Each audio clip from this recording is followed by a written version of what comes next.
Assalamualaikum warahmatullahi wabarakatuh. Gimana kabarnya semua? Semoga dalam keadaan sehat walafiat. Semoga semuanya semua sekarang alhamdulillah Allah Subhanahu wa taala. Jadi ini ada yang menarik ya dalam pernyataan dari pengacara Tony ya tentang hakim yang menyidang di kasus Vina ini. Sebelumnya ya, bukan ini. Jadi menarik untuk kita saksikan semeton tentang wawancara yang dilakukan oleh salah satu stasiun TV ya kepada pengacara Tony yang nanti juga dilanjutkan dengan salah satu live-nya juga. Ini dia. Ini nampaknya Anda sudah berada di Pengadilan Negeri Cirebon begitu ya saat ini ya? Betul, ya set ya jam 9. Baik. Saya sudah di Pengadilan Negeri Cirebon. Baik, ini kehadiran kembali Anda Tony RM di sidang lanjutan kali ini, apa yang ingin Anda lihat atau menjadi motivasi Anda datang lagi untuk ada di sidang PK? Baik, ya seperti yang sering saya jelaskan bahwa saat saya mengamati, membaca, mempelajari putusan atas nama 8 terpidana saja, ya.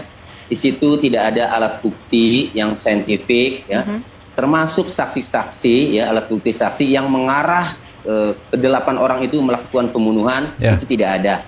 Nah, apalagi ya belakangan setelah perkembangan terakhir muncullah saksi-saksi, ya, seperti saksi yang mengetahui bahwa ada kecelakaan, bahwa ada standing, ya, motornya itu kan di jalan, kemudian ada yang bersama Eki terakhir sampai jam setengah 10 kan. Nah, maka semakin yakin saya bahwa yang disidangkan pada tahun 2016 itu adalah skenario, ya, itu peradilan sesat. Nah, sehingga ketika ada PK ini, ya, baik dari PK Saka Tatal, ya, kemudian sampai sekarang PK 6 terpidana, termasuk nanti PK Sudirman yang terakhir ya jadwalnya, saya selalu di pikiran saya selalu ini harus dibongkar, ini harus dibongkar, dan saya memberikan support, datang kemari memberikan support kepada para terpidana, termasuk pengacara-pengacaranya atau penasihat hukumnya, ya, agar ketika masyarakat banyak datang, termasuk praktisi-praktisi hukum banyak yang datang, itu memberikan satu support, ya, tersendiri, semangat tersendiri, agar kebenaran ini terbongkar, ya, terungkap, peradilan sesat itu nanti terungkap di tahun 2016 itu. Jadi kami datang ini memberikan support. Nah, Bang Tony sendiri datang ke PN Cirebon hari ini memberikan support, datang masih bersama siapa saja, Bang? Apa berbarengan dengan Peggy juga hari ini? Diajak juga nggak, Bang? Ya, Peggy mau datang, cuma kami di luar. Peggy mungkin sebentar lagi. Ya, jam 10. Jadi keseluruhan sebenarnya datang di sidang PK ini betul-betul murni untuk memberikan support begitu ya kepada 6 terpidana yang akan menjalankan sidang PK mereka ya? Betul. Baik, tapi yang menarik juga, yang juga di-quote dari pernyataan Bang Tony ini terkait peradilan sesat begitu, dan cukup konsisten ya, Anda mengatakan ini sudah terjadi peradilan sesat, bahwa majelis hakimnya hilaf, halusnya sih begitu. Anda masih sekonsisten itu, artinya ini banyak norma-norma hukum. Tadi kalau disampaikan Pak Heri di sini, banyak shortcut sebenarnya yang dilakukan begitu dari tim penyidik dan juga dari pengadilan. Ini masih tetap konsisten begitu melihatnya, Bang Tony? Iya, jadi dari putusan pengadilan atas nama 8 terpidana itu, ya, baik dari alat bukti maupun saksi-saksi, ya, yang satu sama lain saling bersaksi, itu memang tidak ada, ya, alat bukti yang menunjuk atau yang mengarah atau yang menguatkan bahwa 8 orang itu melakukan pembunuhan, itu tidak ada. Tetapi hakim, ya, tetap memutus bersalah. Dan yang lebih kelihatan lagi kan ada 6 handphone yang disita sebagai barang bukti. Dalam putusan pengadilan itu ada dalam amarnya itu menyatakan barang bukti berupa diantaranya 6 handphone, ya. Kemudian ada CCTV, kemudian ada bambu yang digunakan untuk menghantam korban.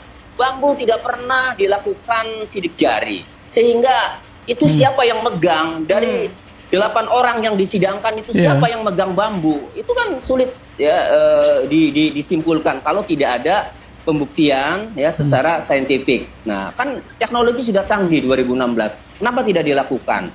Kemudian CCTV, baik dari keterangan Gugun Gumilar maupun Dodi Irwanto, mereka mengecek CCTV di lokasi kejadian, namun belum dibuka. Kemudian ditemukan satu sperma di dalam tubuh Pina, tetapi tidak dilakukan tes DNA. Sperma itu digunakan untuk menghukum 7 orang yang menurut hakim terbukti melakukan persetubuhan. Kan ini sangat janggal, kelihatan sekali seorang hakim. Hakim itu hati-hati loh. Hakim itu ketika ada satu saksi saja ya yang mengetahui bahwa pelaku itu terdakwa itu tidak ada di TKP, terdakwa itu ada sama saya ya. Harusnya hakim itu ragu. Nah, ini terjadi. Sidangnya Sakatatal. Sadikun ya saksinya dan Muhammad Irfan mengatakan Sakatatal itu dari jam 10, dari jam 8 kemudian ke bengkel, kemudian jam 10 pulang ke neneknya itu bersama Sadikun dan Muhammad Irfan sampai pagi. Itu artinya saksi yang membuat hakim ragu untuk memutus. Tapi diputus juga.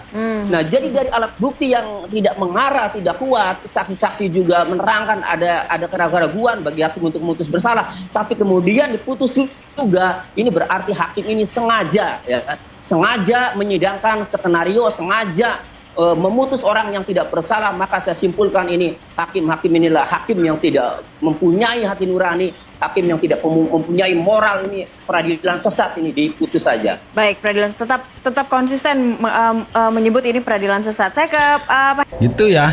Jadi sebenarnya sih bukan 1-2 kejanggalan yang kita temukan dalam kasus ini sebetulnya, banyak sekali kejanggalan yang sampai dengan saat ini tidak bisa dibantah gitu kan, dari Seonono tentang saksi, tentang alat bukti.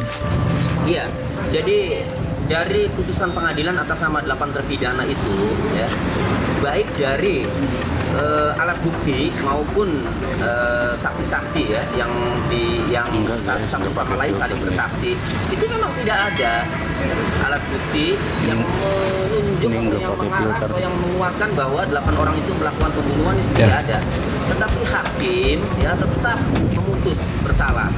Dan yang lebih kelihatan lagi, dan ada 6 handphone yang disita sebagai barang bukti. Dalam putusan pengadilan itu ada dalam amarnya itu menyatakan barang bukti berupa diantaranya 6 handphone ya. Kemudian ada CCTV, kemudian ada bambu yang digunakan untuk menghantam korban. Bambu tidak pernah dilakukan sidik jari, sehingga itu siapa yang megang dari 8 orang yang disidangkan, itu siapa yang megang bambu, itu kan sulit ya disimpulkan kalau tidak ada pembuktian ya secara saintifik. Nah, kan teknologi sudah canggih 2016. Kenapa tidak dilakukan? Kemudian CCTV, baik dari keterangan Gugun Gumilar maupun Dodi Irwanto, mereka mengecek CCTV di lokasi kejadian, namun belum dibuka. Kemudian ditemukan satu sperma di dalam tubuh Pina, tetapi tidak dilakukan tes DNA. Sperma itu digunakan untuk menghukum 7 orang yang menurut hakim terbukti melakukan persetubuhan. Kan ini sangat janggal, kelihatan sekali seorang hakim. Hakim itu hati-hati loh. Hakim itu ketika ada satu saksi saja ya, yang mengetahui bahwa pelaku itu, terdakwa itu tidak ada di TKP, terdakwa itu ada sama saya ya.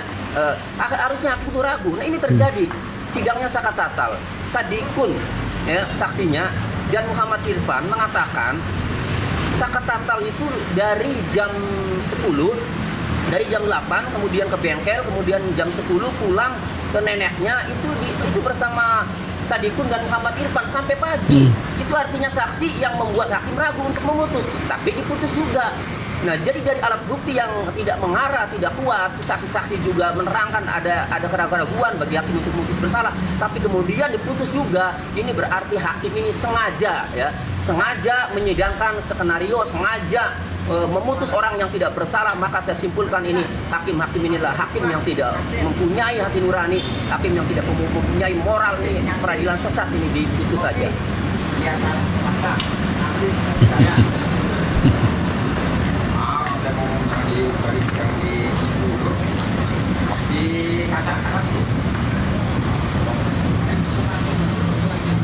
Kalau ada kita lihat aja orang Papua yang itu jadi kalau nggak ada pilihan aja, Pak.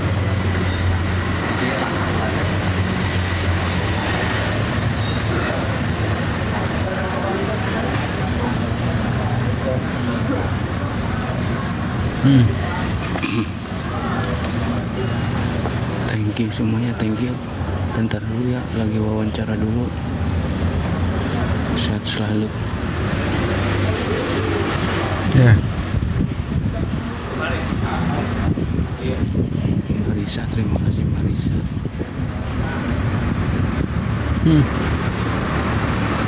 Ya. Moto Pika, terima kasih. Terima kasih banyak.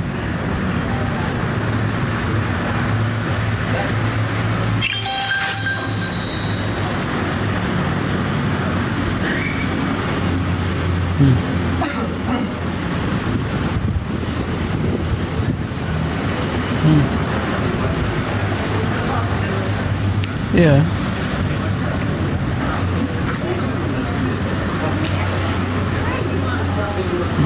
Semangat petani, semangat juga buat kalian untuk mendoakan, mendukung kasus ini guys.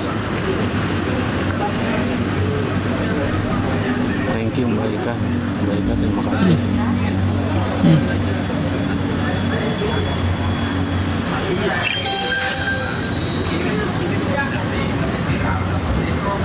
Iya, hari ini sidang lagi.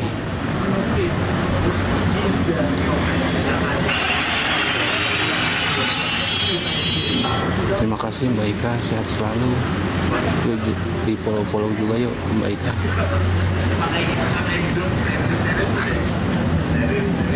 Mbak Ika tuh topi aja tuh, topi ISWL.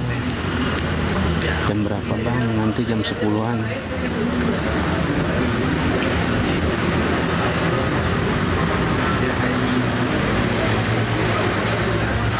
Yuk semuanya yang belum tap-tap, tap-tap dulu yuk. Karena bentar lagi udah pada datang, udah menuju jam Ya. 10. Putus juga, betul.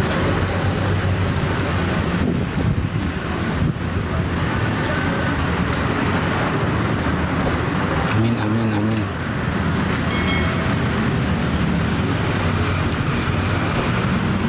Nah, ini tuh nggak pakai efek guys.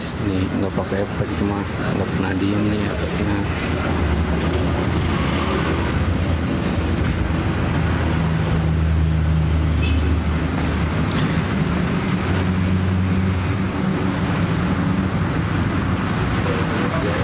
Jam 10-an.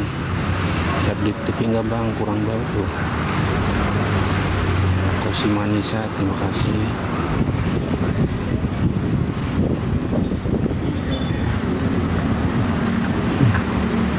Yuk, yang lainnya dibantu tap-tap lagi ya. Lagi nanti kesini, katanya nanti jam 10-an. Pak Tony sehat selalu, terima kasih banyak. Ika, John, terima kasih John.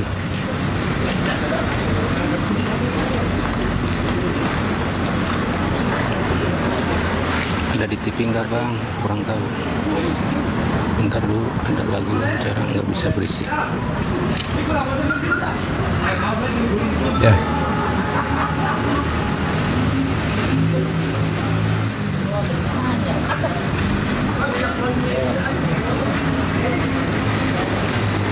Ya jangan typing yang enggak, ini tuh tadi ada komen yang terfilter. Marisa Nova, sehat selalu, terima kasih banyak Mbak Nova. Betul.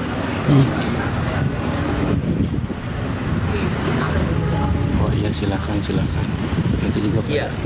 Ya. Jadi pertama Ibu.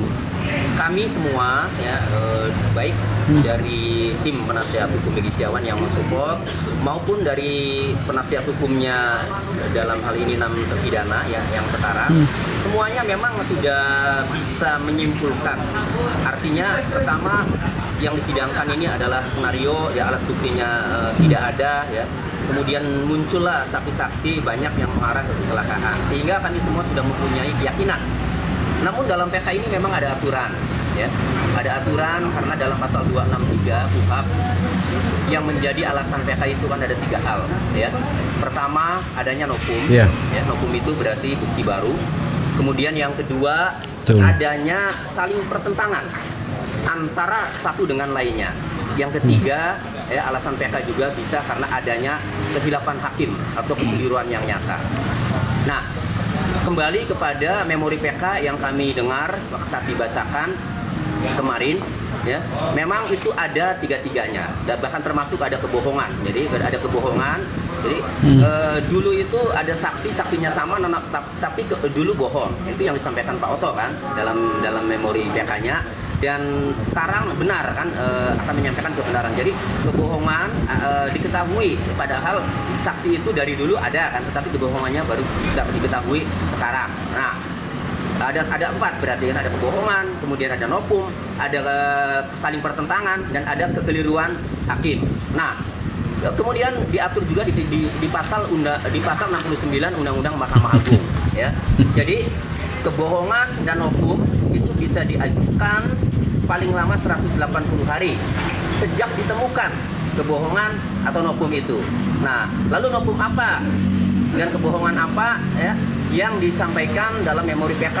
Ya, tentu ada saksi-saksi seperti Liga Akbar, Dede, itu kan kebohongan, ya, menerangkan bohong dulu kan. Nah, kemudian nopumnya tentu nopum yang kecelakaan lalu lintas, jadi diberikan keterangan bahwa kecelakaan lalu lintas.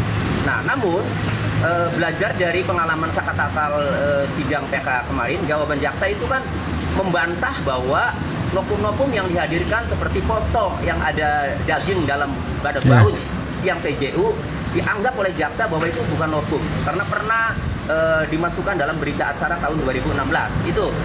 Ini juga sepertinya jaksa akan menjawab yang sama, jaksa ini, dan termasuk saksi-saksi yang dianggap yang bohong dulu juga ini dianggap oleh jaksa ini adalah alat bukti, bukan satu nopum, alat bukti yang pernah dihadirkan di persidangan Liga Akbar, ya, dan Dede itu. Dan jaksa pasti, prediksi saya jaksa pasti menjawab itu. Nah, kemudian saling pertentangan dan kehilapan hakim. Saling pertentangan itu ada, seperti saya jelaskan tadi dalam putusan Sakatatal, ya. Peggy alias Peron itu tidak ikut menyetubuhi, tetapi dalam putusan 7 terpidana lainnya, ya, Peggy alias Peron itu dalam putusan Sakatatal Peggy alias Peron itu menyetubuhi, kebalik, ya. Nah, tetapi dalam putusan 7 terpidana lainnya, Peggy alias Peron itu hanya meraba-raba, menciumi payudara, tidak menyetubuhi. Ini ada saling pertentangan. Ada dalam putusan 8 terpidana itu. Nah, kemudian kehilapan hakim jelas ada. Saya ambil contoh, ketika ada Sadikun, ini pakai Sakatatal dulu, ya. Ketika ada saksi Sadikun dan Muhammad Irfan yang menerangkan bahwa Sakatatal sampai pagi itu sedang bersama mereka di rumah neneknya, tetapi hal itu tidak dipertimbangkan oleh hakim, ya, padahal itu meringankan, ya. Nah, ini juga termasuk kehilapan. Jadi ada semua. Hanya saja dalam pasal 69 Undang-Undang Mahkamah Agung, ya, kalau nopum dan kebohongan itu 180 hari diajukan setelah ditemukan nopum atau diketahui ada kebohongan. Kemudian kalau saling pertentangan dan kehilapan hakim itu bisa diajukan 180 hari atau 6 bulan sejak diterimanya salinan putusan yang inkrah. Nah, kapan salinan putusan diterima? Salinan putusan itu diterima tentu 2017, ya. 2017. Paling lama-lamanya 2018 kalaupun sampai kasasi, ya, waktu itu. Nah, lalu bagaimana kalau diajukan di 2024? Tentu kalau mengikuti aturan pasal 69 Undang-Undang Mahkamah Agung, ya, tentu sudah lewat waktu, ya, sudah melewati tenggang waktu. Namun, ya, kalau pertanyaannya seoptimis apa? Begini, sudah gamblang bahwa dari alat bukti itu memang tidak ada yang mengarah ke 8 terpidana melakukan tindak pidana. Nah, tetapi secara formal memang diatur PK-nya. Ini berarti diperlukan keberanian hakim untuk memutus. Kenapa saya katakan harus diberikan keberanian hakim? Ya, hakim harus berani karena melihat fakta-fakta di persidangan 2016 itu tidak ada alat bukti yang kuat. Masa mau dipertahankan? Meskipun ada norma-norma masuknya PK itu diatur tadi dalam pasal 263 KUHP dan pasal 69 Undang-Undang Mahkamah Agung. Kenapa harus berani? Hakim harus berani menemukan hukum, harus berani menciptakan terobosan, harus progresif. Ini pernah terjadi pada Hakim Sarpin. Dulu Hakim Sarpin memutus pra-peradilan Budi Gunawan mengabulkan penetapan tersangka dulu itu bukan menjadi objek pra-peradilan dalam pasal 77 KUHP. Tapi kenapa kemudian dikabulkan? Penetapan tersangka itu dikabulkan dalam pra-peradilannya Budi Gunawan. Padahal penetapan tersangka saat itu tidak masuk dalam objek pra-peradilan. Karena Hakim Sarpin berani waktu itu memutus meskipun ya di luar KUHP dia putus kemudian dikabulkan. Gitu. Jadi segitu sebentar ya apa yang menjadi perjuangan perjuangan kita ya di kasus ini harus kita terus jalankan teman-teman. Selalu saya pesan juga kita terus kawal kasus ini menjadi sebuah kasus yang nantinya apa yang menjadi harapan kita bersama, yaitu mendapatkan keadilan untuk orang-orang seperti kita, orang-orang biasa ini segera kita dapatkan ya, agar tidak ada lagi cerita di kemudian hari yang bisa seperti ini gitu ya.